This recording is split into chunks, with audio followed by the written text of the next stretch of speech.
परम शांति।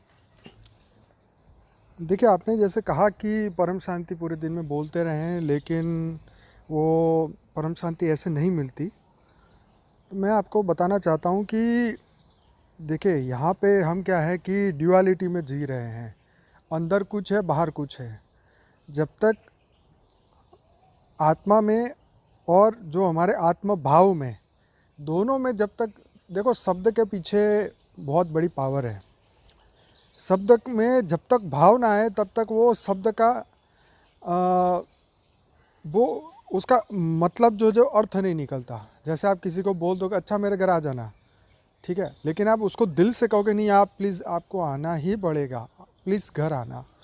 तो जो भाव के साथ जब जब तक वो शब्द में भाव नहीं मिलता, भाव मतलब हमारा प्योर इंटेंशन, हमारा प्योर, हमारी जो इच्छा है, हमारा जो संकल्प है, जब तक वो आत्मा के आत्मा स्वरूप में रह के वो बनता नहीं, वो क्रिएट होता नहीं, आत्मा में से वो पावर निकल के वो संकल्प में जाता नहीं, तब तक कोई भी शब्द है वो सिर्फ शब्द रह जाता है।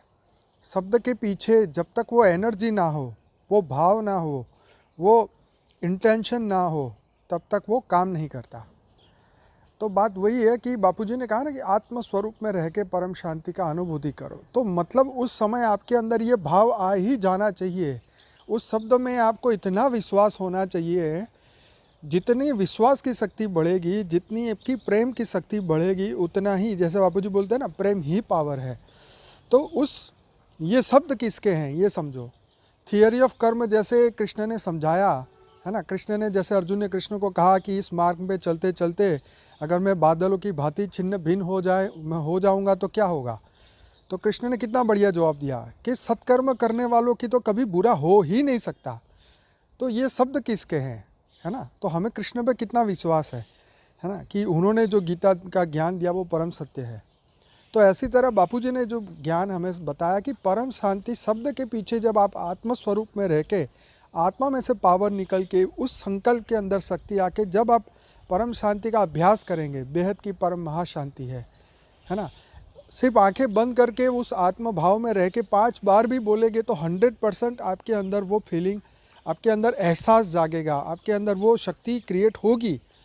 और तब जो है वो आपके माइंड के अंदर जाके वो आपको, आपके अंदर वो केमिकल पैदा करेगी और वो आपके अंदर परम शांति की आपको अनुभूति भी होगी। इस फिजिकल बॉडी में भी आप अनुभूति कर पाएंगे और आपके मन की अवस्था की, आत्मा की अवस्था भी बदलेगी, मन की अवस्था भी बदलेगी। तो ये जो शब्द है हमारे बहुत ही इम्पोर्टेंट है ना। लेकिन भाव के बिना शब्द का कोई मतलब नहीं है ना। तो जितनी आत्मा की पावर बढ़ेगी, जितनी संकल्प शक्ति बढ़ेगी,